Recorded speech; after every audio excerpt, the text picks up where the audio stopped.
but I needed to do that for my project. I had to create templates so just imagine it's kind of the template style people can reuse and share the way I work. So it's always made. I'd say it's but I clicked on the templates and the first template I used, I clicked on the edge of my own. I didn't really like this style. But I thought, okay, let's just click two more templates. I thought that's fine, it was loads of people on the table. One thing does is the one punch. Even when I click here, when it goes there, it's actually embedded with the same page. I just have one thing to start with. So what I'm doing is, as I was reading this brief of that template, I was thinking, lead design. I thought, yeah, I'm trying to do really stuff.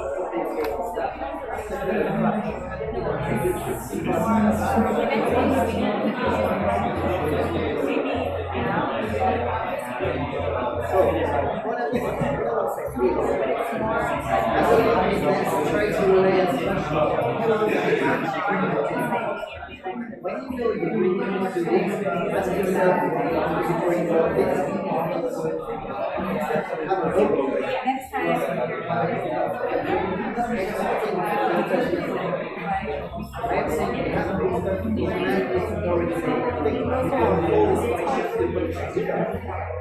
And again, I will decide the same things like this because the initial white people go to I could have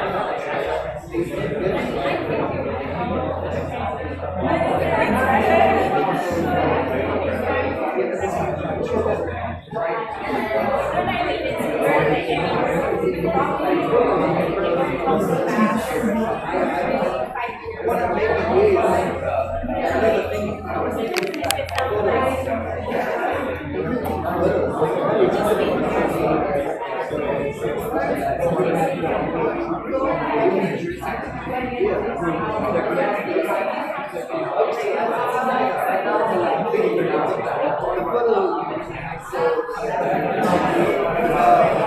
I thought that was nice. That's it. I know it's really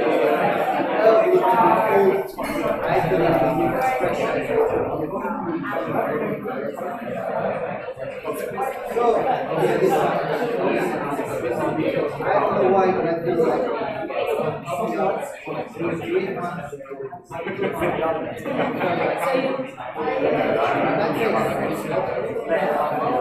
Good evening again. Thank you very much. Thank you very, very much for coming and listen to Thomas, who's here tonight. Before we leave the floor to Thomas to talk about Ikkai, I'm going to talk just a couple of minutes about Le Wagon. So, Le Wagon, my name is Sylvain. I co-founded Le Wagon in Tokyo with Paul in the back over there. Le Wagon is a 2 months coding bootcamp. So we have some of our students here in the room, in the back over there. So basically our students join. Some of them are total beginners in web development, and after 2 months we bring them to the level of junior developer. And they go on and find jobs either in Japan or abroad. In parallel to Le Wagon, we organize regular events like this one and invite entrepreneurs, developers, freelancers to talk about their experience and share about their life, either their digital nomad life or their entrepreneur life. So tonight we have Thomas with us. Thomas came just for us from Fukuoka, not really just for us. I think you had some meetings as well, right? Yeah. And he's going to share with you some tips on how to launch your startup in Japan, and mostly through his experience. So he launched Ikkai, he got to Japan a couple of years ago and launched Ikkai roughly a little over a year ago. It's actually really interesting because he started it in Fukuoka, which is a very, very big tech hub in Japan, maybe even on some aspects more than Tokyo. And he's going to share with you his whole story. Without further ado, maybe you can give a round of applause.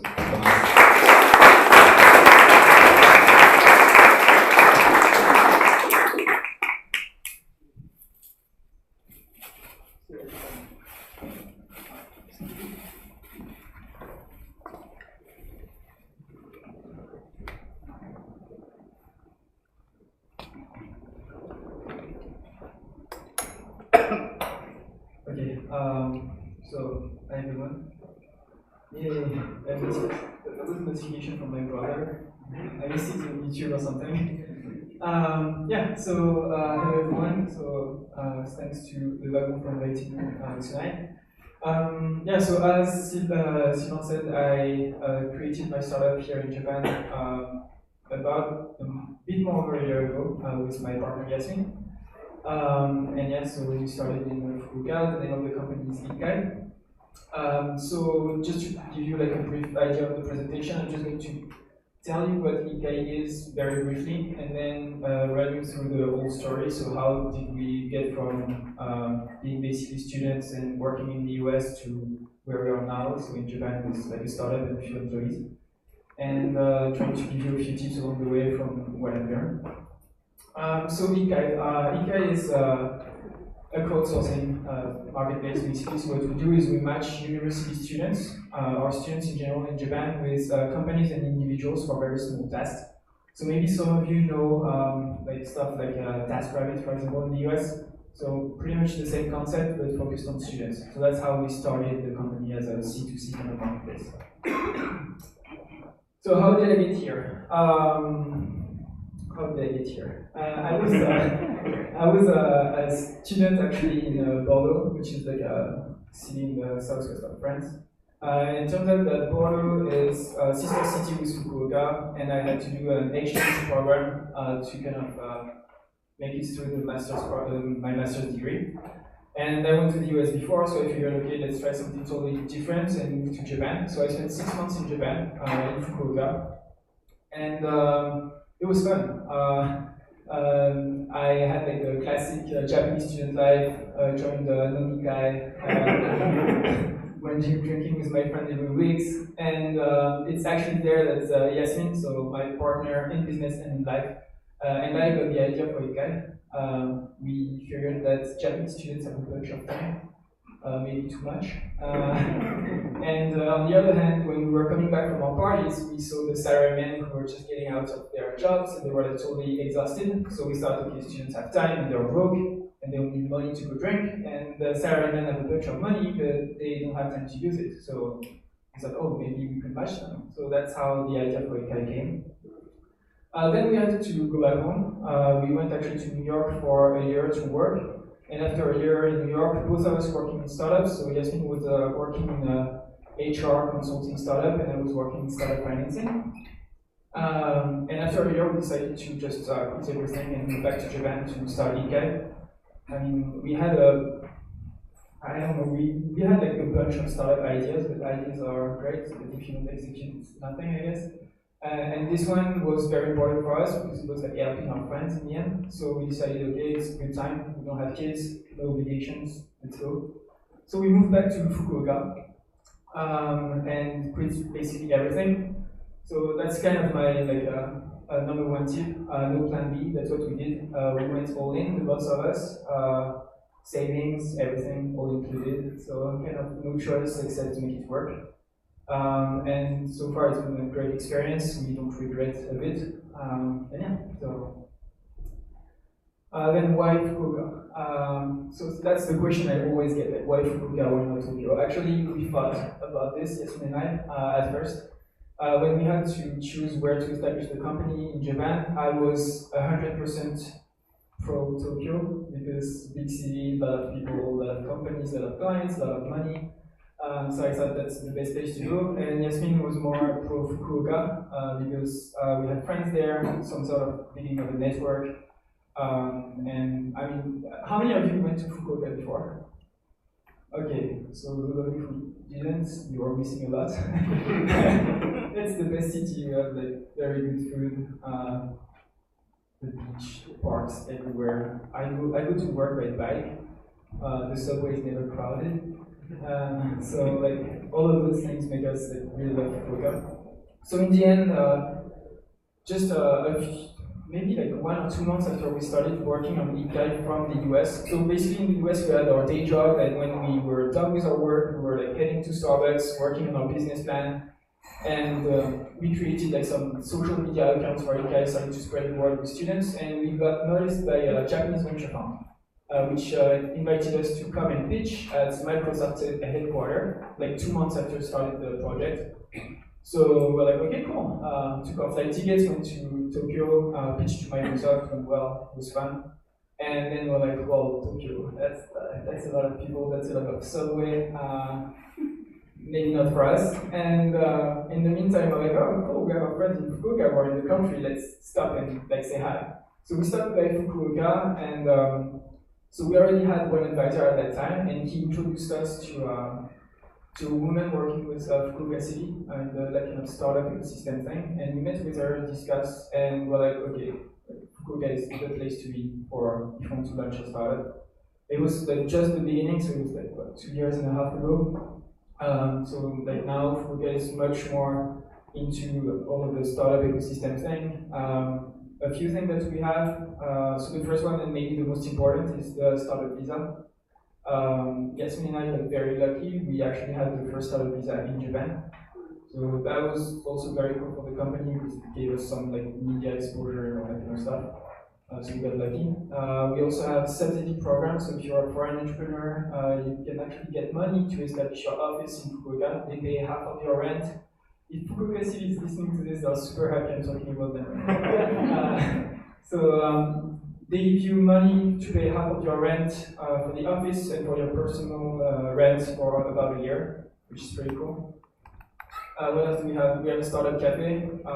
Pretty great when you are a foreign entrepreneur and you don't know a thing about how to start up business in Japan. I had no idea about like all the paperwork, all that kind of stuff. By the way, I don't write Japanese, I don't read Japanese, and I speak basic Japanese. So I have been in Japan for 2 years. I speak really, maybe the 2-year-old Japanese boy speaks better than I do. So we have the startup cafe. Startup cafe, we basically can go there anytime we want, and we have like professional helping us on everything. We can meet with lawyers, with accountants, tax people, even like other entrepreneurs that started their business in Japan. So there's like a whole like kind of follow up and everything. So that's pretty cool. 2 months ago, they opened. Maybe you read that somewhere. They opened something called Growth Next, huge startup hub.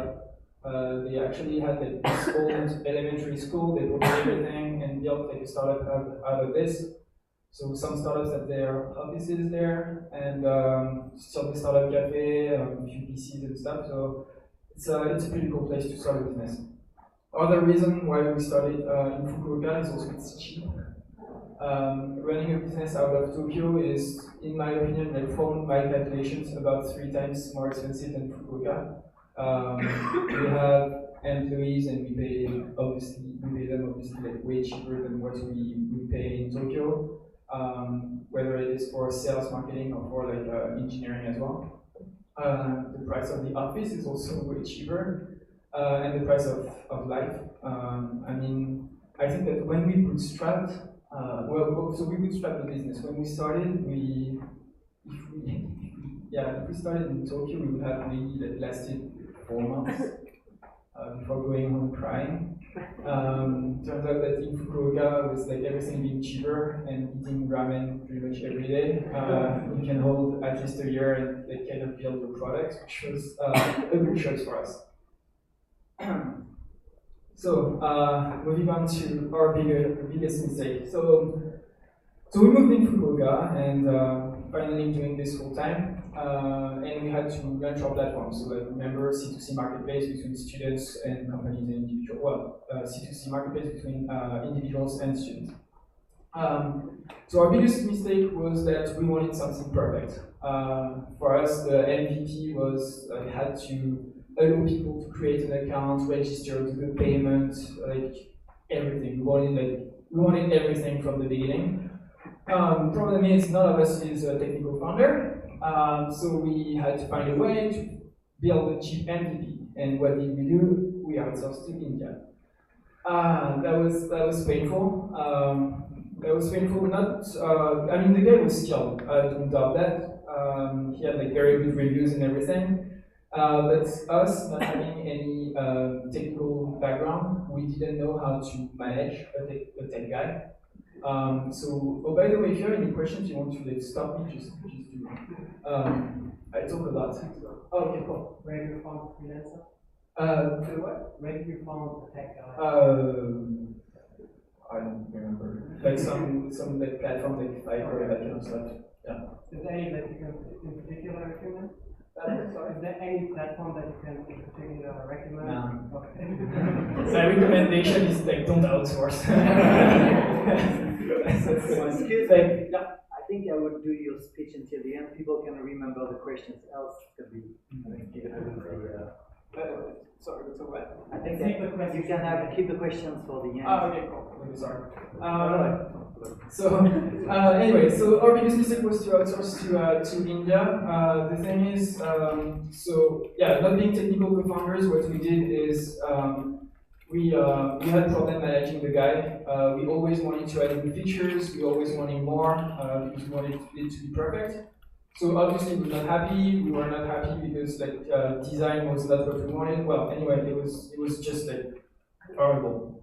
So in the end, what we did is we fired him.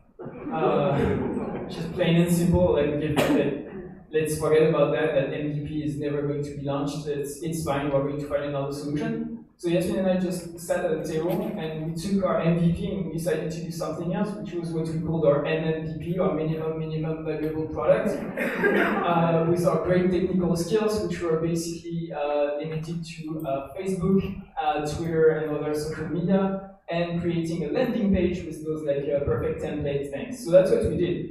In the end, we thought, okay, what do we need? We need students. Students use social media, so we created a Facebook group called Ikkai Student Jobs, whatever, in Japanese. And we invited all of our student friends on the group. So that was like 50 students in 20 seconds, ready to work. And then we needed the clients. So Yasmin and I really like networking, so we're going out there. And what we did is we created this like landing page. And on the landing page was what we do and a contact form. And we're telling people, okay, just like send us your name, send us your email, phone number, description of the job. We don't care if you don't pay us, that's fine, but we want to know is if it works, if the student do a good job, if there is like a market product fit. And it worked, it worked well. We grew our client base like to no clients to 50 clients in like about 2 months. That was very fast. Our student Facebook group grew from our 50 friends organically to about 250. That was like basically attraction for us. So that was perfect. That was pretty cool. So like that, like tip number 3, like launch something as soon as possible. Like everyone says that, but that's the truth. Like stop wasting your time with high-tech stuff, except if you have the skills, which is great for you, which is not my case. And like don't waste your time doing your business plans for like long hours. That's something that I tend to see a lot now in Fukuoka when someone is coming, is they all have like this 50-page slides things, but they don't go to market and like actually experience like relationship with their clients. That's not something that we did. We didn't waste time doing like our business plan whatsoever because we were not looking for investments at that time.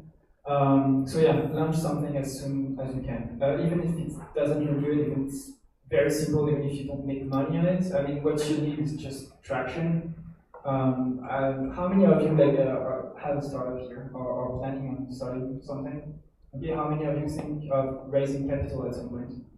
Okay, yeah. So investors are not going to look at pages; they are going to look at numbers.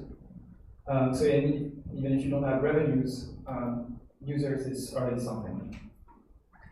Then we had this like wonderful landing page in our Facebook group, and what we need to do is find the right channels to like kind of find the students that would be interested in the project, but also the companies or the individuals. And so launching this this very like minimum valuable product was one of the best things that we did, because we could identify the students that would be actually most interested in the project. They were coming by themselves, registering on the platform. So with that, we kind of had like a better idea of which students from which university or which school were going to be interested, and it was way easier for us to kind of target them and go to their schools, and like that way growing our database even more. That was the same for the clients. Like when you study entrepreneurship and stuff, they tell you that you have to identify your perfect customer or something. We didn't do that before. Basically, we put the product out there, we waited for people to come on the product, and from that, we could identify the perfect customer, because like your perfect customer is never going to be your perfect customer in the end. It's always going to be a different person. We thought that our perfect customer would be like a salaryman in his like 30s or 40s and with a bunch of money. Turned out that we had like old people using our service. They would never guess that. I mean, especially for crowdsourcing. And in Japan, people always say, oh, there's like a problem of trust and all that kind of stuff. So yeah, we weren't expecting that. So actually having something out there helped us find the right channels. Adapt. Yeah, that's my number 4. Very important. We were very focused on our first idea, which was this C2C marketplace. And so focused on this that we forgot something very essential, which is actually to look very closely at what's happening on the platform and on the market. In the end, what happened is that our client, we were spending a lot of time in customer acquisition. And the problem is that when you are targeting, like when you are a C2C marketplace, you basically have to go to every single person, explain why your product is great, and then convert them into users, which is great. It's very good for like relations and like talking to people, but it's not efficient. Like it's not scalable. So what we did is we kind of stepped back and we looked at the numbers and what kind of clients we had, and we noticed one thing that we were not expecting is that companies started to use our service. So at first it was just like a few startups, because like obviously using students is way cheaper than using like a grown-up. We saw a few startups using it, and then we started to talk to bigger companies, and they were like kind of catching on, and we're like, oh yeah, sure, why not? But students could be used for that kind of small jobs. And so at that point, it was very difficult for us because we started with this kind of mission of making everyone's life better and wanting to make the life of salarymen easier and all that kind of stuff. So kind of stepping back from that idea and of helping people to move on to the more corporate aspect was kind of difficult. But in the end, what we saw is if we keep in our direction and just like close our eyes on what the market is really showing us, what's going to happen is we're not going to be able to scale, we're not going to have money, and our vision is not going to be happening anyway because we're going to have to like shut the company. So what we did is we stopped advertising and like doing sales to individuals, and we went for the company side. Awesome listening. We multiplied the price of the task on the platform by 10. When individual was posting a task on Ikkai, so like task can be literally anything on the platform. Just to tell you, like we have people asking to walk the dog, remove the weeds from the garden, go to the laundromat, all that kind of stuff, like everything. So like those people were paying an average of 2,000 yen for a job. When we started to look at the company side, companies post for a minimum of 20,000 yen per job. So we multiplied that by 10, but companies also have way more needs. Like individuals were posting like once every 2 weeks if we are lucky. Companies were posting several times a week. So like the numbers just skyrocketed, which was great. And now we actually, and then at that point we had some budget to invest in advertising for individuals. So yeah, always look at the market, always like, even if it can be difficult at some point, your vision might be a bit different from what you actually have to do. But just keep in mind that if you want to make your vision happen, maybe it's worth like stepping back a little. Money. Yeah, so money and investment. So we took in, don't know that, but so we raised capital from angel investors 2 months ago now. And it went well. Why did it went well? Because we did our homework, let's say. We kind of ticked all the boxes for the investors before going to see them. As I said, we didn't spend that much time doing our financial projections and all that kind of stuff in the beginning. We were really focused on developing the business. So when we went to investors, we already had the traction, we already had some proof of concept, we already had some revenues. So it was way easier for us. Our first round was a bit strange in a way. What we did is at first we wanted to raise a round which was like double the size of what we raised in the end. But it turns out that we decided to split it in two. The reason is very simple. There was some, well, we entered in contact with some very cool companies that were ready to work with us, and we just needed like a small push to kind of reach bigger contracts. So in the end, we decided to kind of lower the amount of investment and like be less diluted, which is great for us because we don't like giving our shares. Yeah, so those angel investors allowed us to kind of give us this little push that we needed to kind of go the next step, and now we're negotiating way bigger contracts and everything is going smoothly.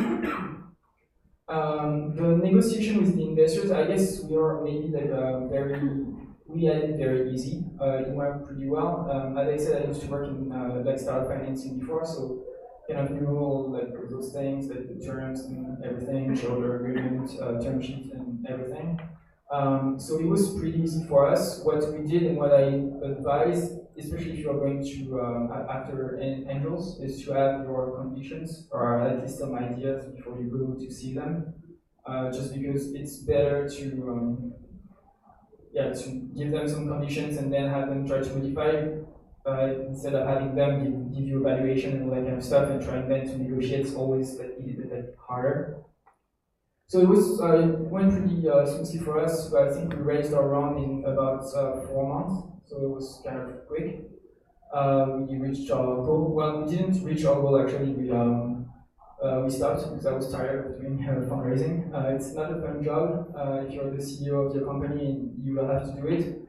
Just keep in mind that it's going to be your only work for a few months. I was doing that full time, and I had to basically. That's the good thing of having a co-founder. It just was taking care of everything else. I was like full on the investments and like negotiating the terms and all that kind of stuff. So I got tired of it, and turns out that we had, like, as I said, the revenues coming, so we didn't need to take more. We actually needed to take less than what we expected. And once we stopped looking for investment, the investors kept coming. So that was great. I met one this morning. I guess we were going to complete the round with him. So yeah, it went pretty well for us on that aspect. I read that yesterday and I thought it was pretty cool. Fundraising should be a byproduct of success, not an excuse to start. A bunch of entrepreneurs go out there, prepare their beautiful slides because they have the best idea in the world. I mean, we all have the best idea in the world. And you go to investors and you ask them for $1 million because you need 1 million to start. I really love this one. You don't need the money to start it. I mean, when you think about it, now our business is running. We have 7 people working full time with us, and we started with a Facebook group and a landing page. So you don't need like a $200K or like $1 million to start your business. You can do it like for a very cheap amount of money. Tip number 5: network as much as possible. Yeah, this one is kind of like it makes sense, but I think it's even more powerful here in Japan. I feel like network is everything here, and when you know the right people, you can like reach pretty cool stuff. What we did in Fukuoka, so as I said, I speak like Japanese as a 2-year-old, and I went to like Yasmin and I went to literally every single event in the city. Like not speaking any word of Japanese, like dressing like this, and like having like those salarymen with their like beautiful ties and everything. So like at least I can stand out, which was great. And I guess talking about ramen or whatever, like even if we didn't talk about business, that was great because they knew our face, they knew that we were here and what we were doing. And in the end, it was awesome. We got to meet some pretty cool people. We got in touch very easily and fast with people working, for example, at Yahoo Japan. We got in touch with a bunch of VCs and all that kind of stuff. So even if we didn't approach the VC on the like investment front, as I said, we're not fundraising at first. It's always like interesting to kind of talk with them. Those guys, if they are, well, it depends on which VC, but that's another thing. Like some VCs actually have like experience as entrepreneurs, so having their feedback, even if you're not fundraising, is great because like maybe you're not going in the right direction, or maybe they can give you like pretty cool tips that are going to make you move faster. So yeah, we networked as much as possible. Met a bunch of people. I was very surprised of the power of Facebook in Japan. I had like I went from 200 close friends to more than 1,000 people that I don't even remember. But when I need to contact them, I mean it's the best way. Also, in terms of network, I have absolutely no shame. I reach out to people even if I don't know them. One of the latest one that I did is I wanted to get in touch with a very, very important event happening in Japan in a few years. And it turned out I didn't have any contacts, so I went and looked for all of the people involved with that event and literally messaged them on Facebook several times a day until one of them answered. And yeah, now I have 3 meetings. I have already 3 meetings with them, and it's moving forward, so pretty cool stuff. So don't be ashamed. I mean, especially if you're a foreigner, I mean, you can play what I call the gaijin card. People ask me, I don't know. Like, I didn't know, I'm sorry. So yeah, use this one, it's great. I should have put this in number 5, like gaijin card. Okay, so moving on to to Ikkai. So what's next for Ikkai? So as I said, we started with our marketplace. So if you remember the steps, C2C, not waste of time, but too slow, so we went to like a B2C sort of. Then now that we have more revenue, we are doing everything on our marketplace. And actually 3 months ago, we noticed that there was another problem in Japan, which is with the all of the shugatsu thing, so recruiting for fresh grads. When you see all those young people dressed the same way with the same shoes, the same handbag and everything, standing in line with one recruiter asking the same question. So we felt like that's not normal, that should not happen. And turned out that Ikkai can be very useful with that. We noticed that we had a bunch of data coming through our platform on the student, their school, their grades, their interest, in what kind of university, in what kind of industry they would like to work. We even asked them if they had a dream company.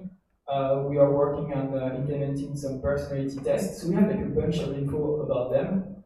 And with all of the jobs that they perform through the marketplace, we can identify their skills.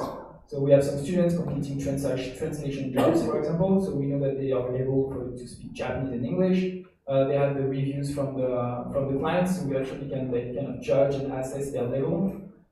We have some students doing the programming, so we can know if they can use C++, Python, whatever.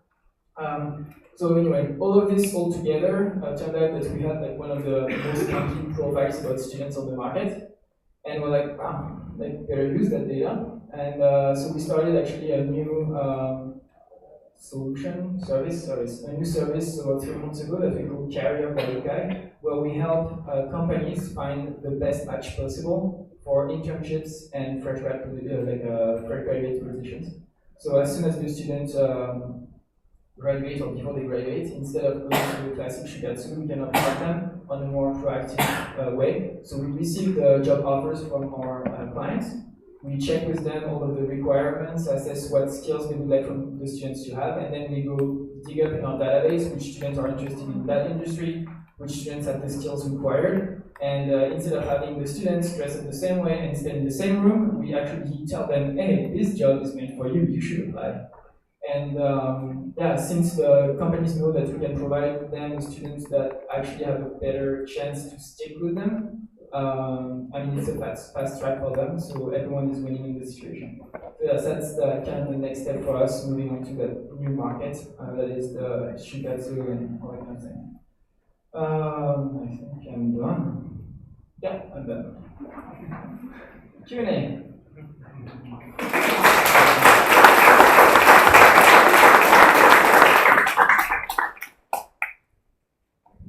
Hi, just a quick question. I was wondering if you could share more information regarding the commission visa. Yeah. And in terms of how you secure that, and Okay. The question was about the startup visa in Fukuoka. So how do you secure the thing? So basically, it's pretty easy process, sort of. You have to go to Fukuoka, and that's cool. And then you have to fill what they call the MBTI, MBIT, New Business Implementation Plan, which is basically your business plan. It's just an outline. They are not asking you to fill like 50 pages, so it's really simple. A bit of financial. I think it's 3 years of financial, so just like do some magic and invent numbers. They are fine with that. Is that personal? No, it's a company projections. Okay. Yeah, company projections. So you fill like all of this, and then you submit your file, and then in Fukuoka City there is like some sort of like grand jury or whatever. They're going to look at your business, make sure that it's kind of well, if it's a good idea or not in their opinion. If it is, they are going to give you a letter that says basically you can get the startup visa. Then you go to immigration. Once you're at the immigration, they give you a resident card, and it's a 6 months business manager visa, and you have 6 months to complete the criteria to get the business manager visa, the second one, which are you have to invest 5 million yen in the capital of your company, or you have to hire 2 employees full time. Those employees can be either Japanese natives or permanent residents, or you can like kind of split, so 2.5 million and 1 employee. Yeah. So you're not really competing with other companies, right? To obtain that visa. No, they have like they have like you're competing. no, there is, well, from what I know, there is no like limit number. Right. So you just apply for it. Yeah, just apply. What's the website again? Just like Google Fukuoka City startup visa. Okay. Yeah. Thank you. Sure. Okay. Not everyone has the same time. Hey, so it's cool that you're looking at another service to offer. Did you want to pivot to that because there was no market for or rather, you hit a ceiling with the original market, you couldn't grow with that? I know a lot of advice that people get is like, focus on your main product right before you get other solutions. I was curious, like, what inspired the move? No, it was more like an opportunity. We actually had clients asking for this, and I mean it's money.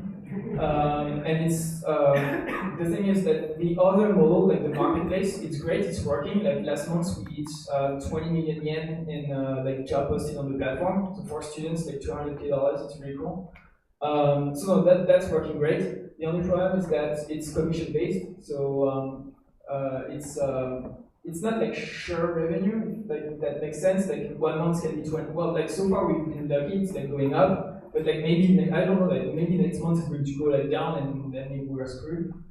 Oh, she said not to say that. I'm going to receive a text, like don't say that. Okay, so that's why we kind of decided to move on this. So first, customers were asking for this, but also the model that we're applying on this is a subscription-based model. So it's sure revenue. Like we're working on a 6 months, 12 months, and 24 months basis.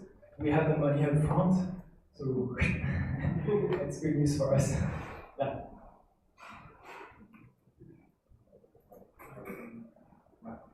Might not work. You have to speak up. Sorry. Hello?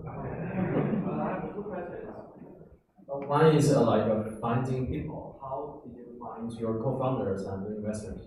My co-founder, I found her 10 years ago. She's my girlfriend. So that was the easy one. For the investors, finding investors in Japan is kind of difficult, I have to say. Many investors in the room, yeah, that's kind of what happens. So like there are like not no investors, but it's mostly VCs and like angel investors, not that many. Most of our angel investors are actually foreigners living in Japan for quite some time now. But I feel like Japanese people are kind of afraid of taking risks, so they prefer like put their money in real estate or under the mattress rather than in a startup. So not that many angel investors. The way we found them is actually by going to events. Just hit the big ones, Slush, B-Dash. Yeah, that's basically how we did it, like network and meet people. And we also got lucky. It turned out that I actually met only three of our investors. Well, I met all of them in person, obviously, but only three of them I had to like convince them sort of, and then they kind of did the work for us and brought their like co-investors in the deal. So and we got lucky on that one. But yeah, it can be difficult to find angels at least. VCs, there are more VCs in Japan, but it depends on the stage of your company. But I would say for like early stage, seed stage, it's kind of difficult to convince them. They are like kind of looking for startups that are more involved, like around Series A kind of stuff. So yeah, but there are some like cool companies going like that are launching their products. One of them is Angels Inc. You can check them out. They are like their goal is to kind of help entrepreneurs, providing some resources, and they are trying to kind of syndicate angels all around Japan. So those guys might, I mean, we need more people like that, kind of make it easier to find angel investors for entrepreneurs. You raised your hand first.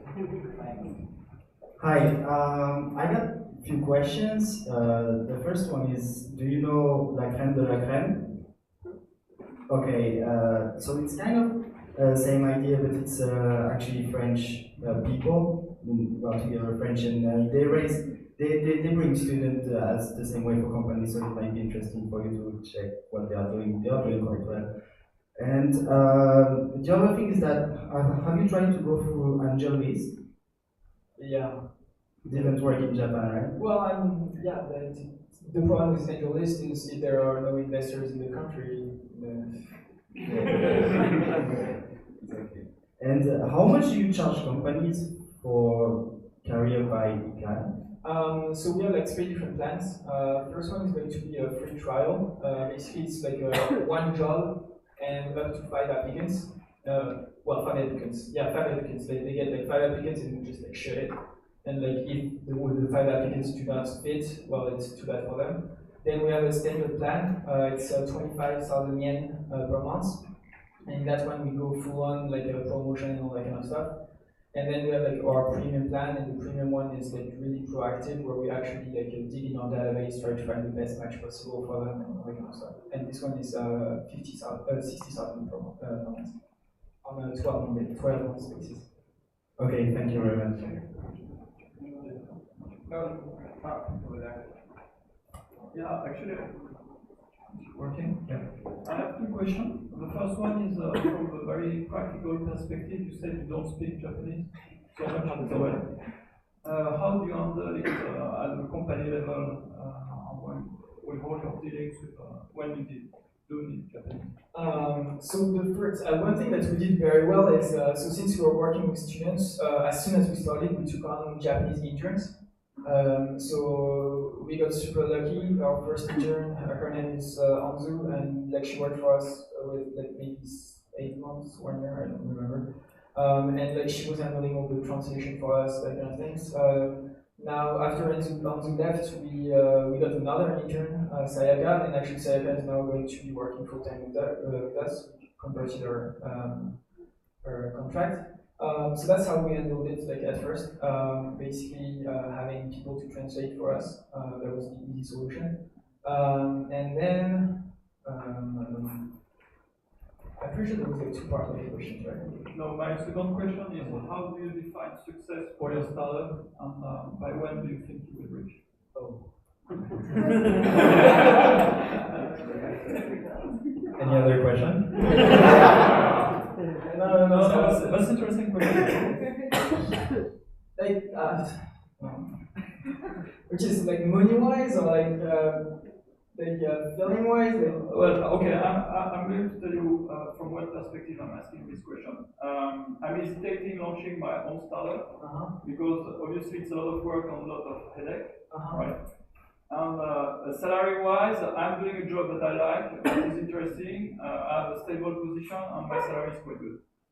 So I'm really on the fence. Do I need to risk going for a job, but launching a startup, not really being sure that it will work, probably giving up about the salary and working very hard. Well, like my take on this is I'm doing something I'm passionate about, and like I'm like working with students, helping students. That kind of like what we like to do. In terms of like when do I think like we're successful, I don't see that as an end. Like I feel that we're successful each time we're matching a student with someone. I feel successful each time we are like helping a student get a job that you wouldn't like necessarily get without our service. So it's like more of an ongoing stuff. Obviously, as every entrepreneur, I'm like looking at some sort of like a social recognition, exit, IPO, whatever at some point. But we're not doing it for this. I mean, do your stuff; it's more fun. And in the end, well, it depends. Like I never wanted to work for someone, so like I actually never really knew the employee side of the thing, like only for 1 year, and I was like just tired of it. So I just never wanted to do it, and I was ready to take on the less salary and more headaches and like everything that goes with the fun of entrepreneurship. So lifestyle. Yeah, lifestyle. I mean, yeah, I can pretty much do what I want. Oh, I'm sorry, just a quick question. I was just curious. Let's go hijacking. Alright, go ahead. No, go ahead. Okay. So first of all, thank you for your talk. I'm interested in the beginning. You said you didn't like the job of the freelancer. Yeah. So how did you solve? Did you get your own developer, or did you go to another freelancer? So the first thing we did is go with the like MMVP thing, like the Facebook page and like home like landing page. Once we got enough users, traction, some revenues, and so on, we could afford to have someone join from us. Well, we got lucky on that because, like, so as I said, we took the Solid Visa brought us some like media coverage and all that kind of stuff. Turned out that there was a French guy in Fukuoka that just like contacted us and he told us, okay guys, I like what you're doing. I'm thinking about launching my own startup at some point, but I'm an engineer and I don't know anything about business. So he basically told us, okay, so I can take over your like platform. I will like work for you for free. Just teach me business stuff. So at first we had like kind of this gentleman agreement with them. Him working with us for free and us like kind of bringing in some value with our like business skills.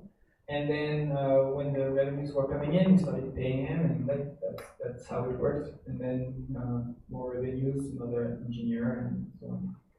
Thank you.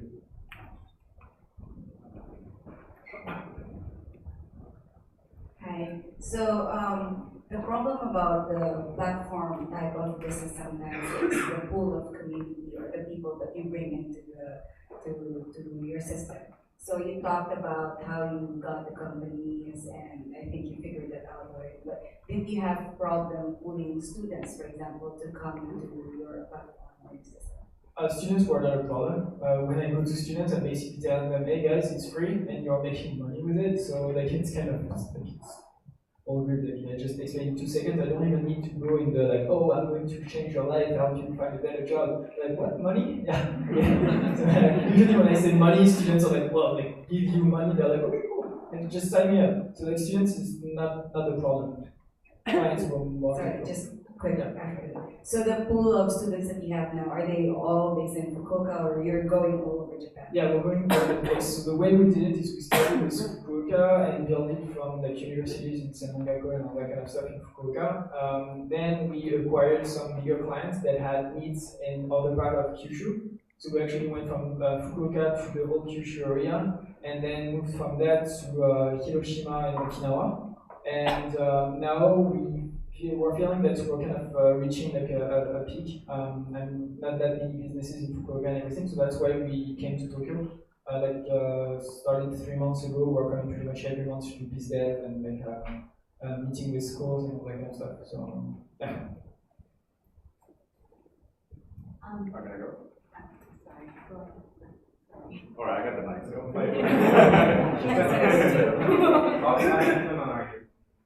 I'll get them so sorry. I'm Japanese. I'm Japanese. Looking forward, just curious, what's your plan? Let's say, it's nice of you that you're sharing your experience and stuff, but as much as you get successful, there will be more competitors that will be trying to do something similar, and then probably like some like bigger players trying to do the same business with you. And then what's the strategy do you have for compete against these guys? Yeah, I actually went to the competition. Like straight on. What I did is, so people say that we are competing with, like the first thing when people see our business, they are thinking that we are competing with the 10 staff agencies on the marketplace side. Actually, we're not. If you look at the markets of the 10 staff things in Japan, what happens is 10 staffing in Japan is more for like long-term contracts, so like 3 months, 6 months, that kind of stuff. For like 1 day kind of jobs, there is like almost nothing. So those guys, they had the jobs, but they didn't have the workforce. We do. So like we kind of went to them, and actually we have like 10 staff agencies as clients. Yeah, so that's how we are going after the competition. We're basically telling them, hey, use us instead of like trying to fight us.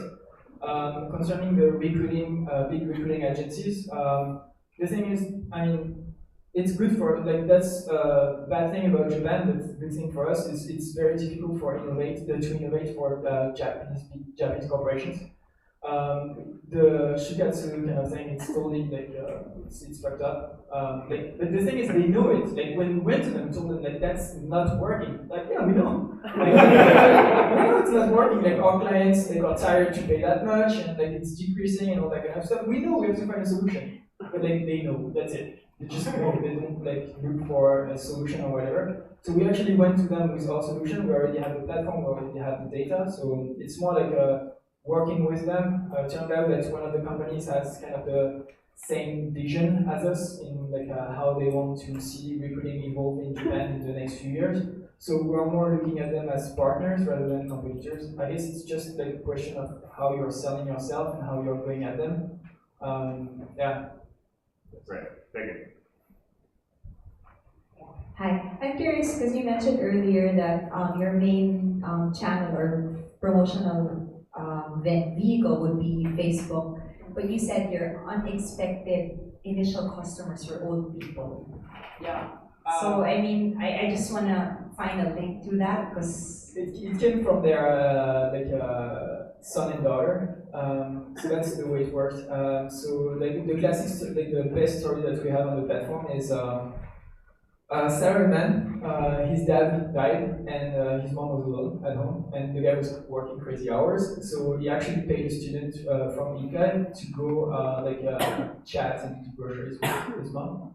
And so that was a cool story. It turned out that it kind of spread. So that's how like old people became customers to our service. just a follow-up question, because you also said that you don't do Japanese. So do you say that the advertisements that you put on Facebook are in Japanese through your interns? Yeah, interns and staff. I trust them a lot. Okay, but do you use the Facebook boosting or whatever for like promotions and stuff? We did at some point, but I guess it depends on what you're trying to do with Facebook. For our kind of business, it wasn't working as much as it would maybe in other countries. Even for students, actually, like working with students, what works great for us is Instagram. Like what we did is we created like an Instagram account for the company, and each time we have a job, we just like put a picture on Instagram, and we have like way more hits than like with Facebook advertising without paying anything. So just like kind of finding the right social media for the right crowd, and yeah.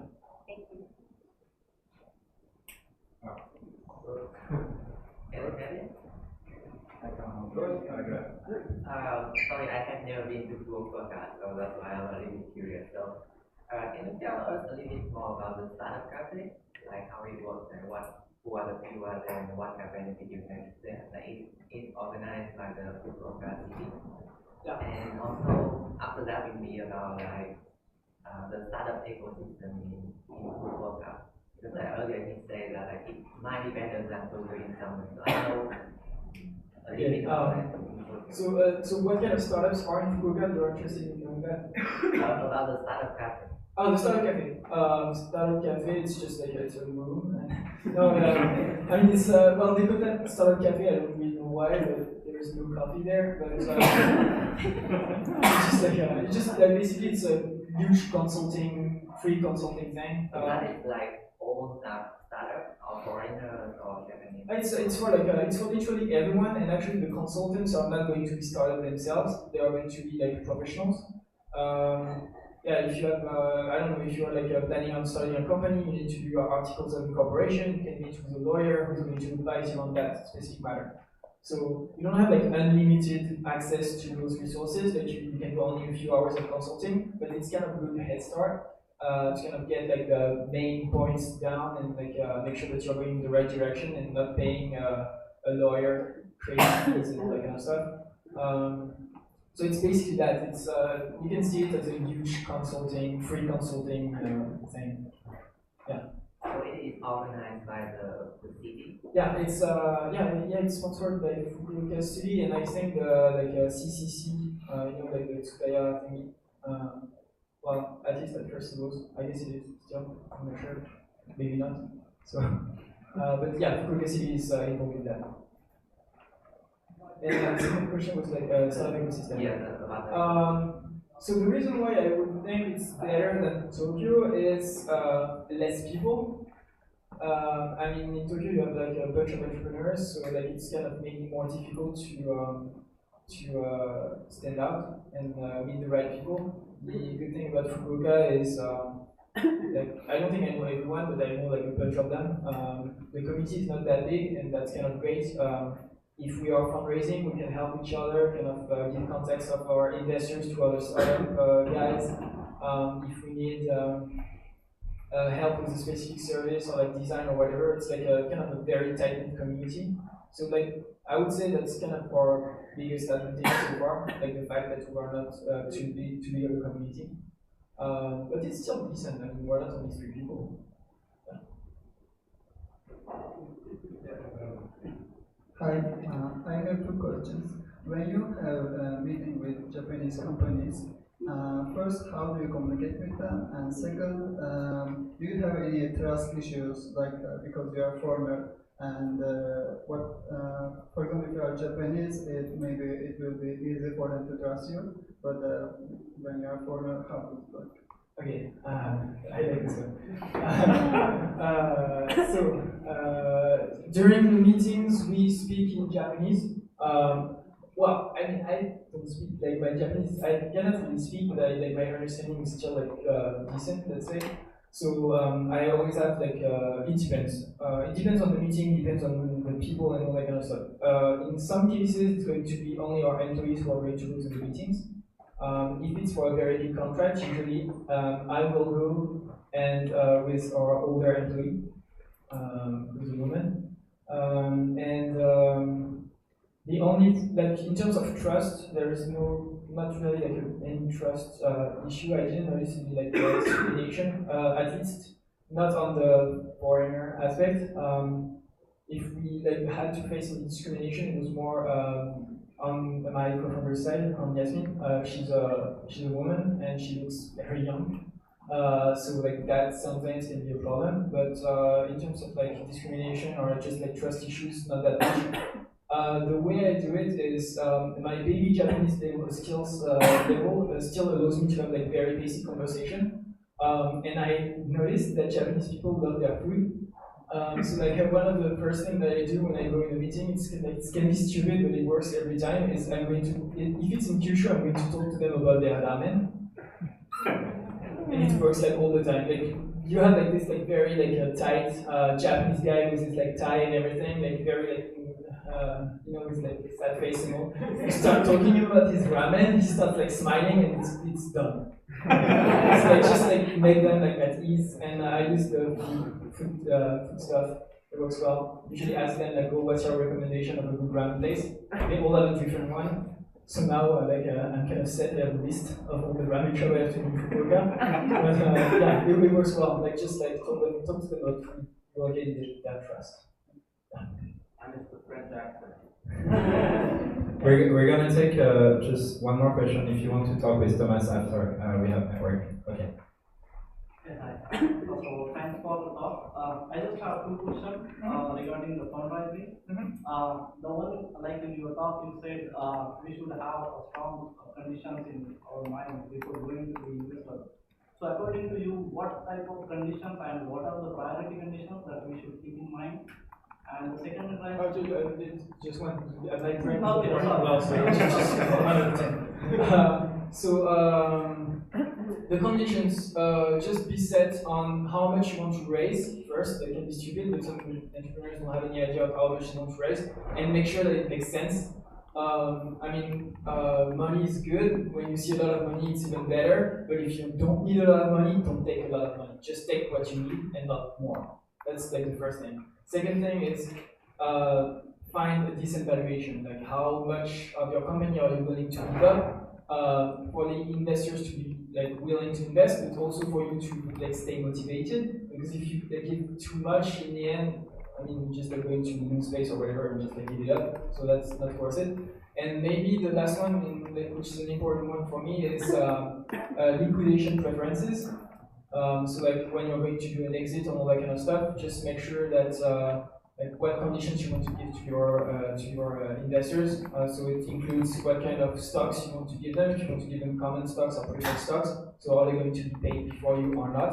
And the second thing is, are they going to ask for like maybe 2 times their investment as a minimum return or 3 times all that kind of stuff? So that just make sure that you know all that kind of stuff upfront. My advice would be go to them, telling them, okay, you're getting common stock and like no liquidation preferences. So like anyway, you're getting like the shittiest deal possible to negotiate, but at least you're going there with something better than them telling you, oh, I want like 3 times my return on investment and like all that kind of stuff. That's the minimum I would go with. Thanks a lot, Thomas. That's it? Yeah. I know we have a few more questions. Sorry. I know we have a few more questions. If you want to talk with Thomas right after, we are going to have beer and everything, so you can just line up and ask him questions. I think we can give him another round of applause. I think if you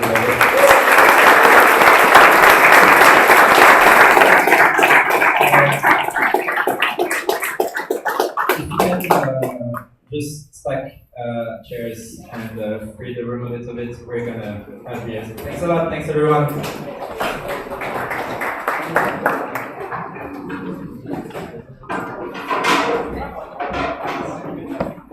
Already.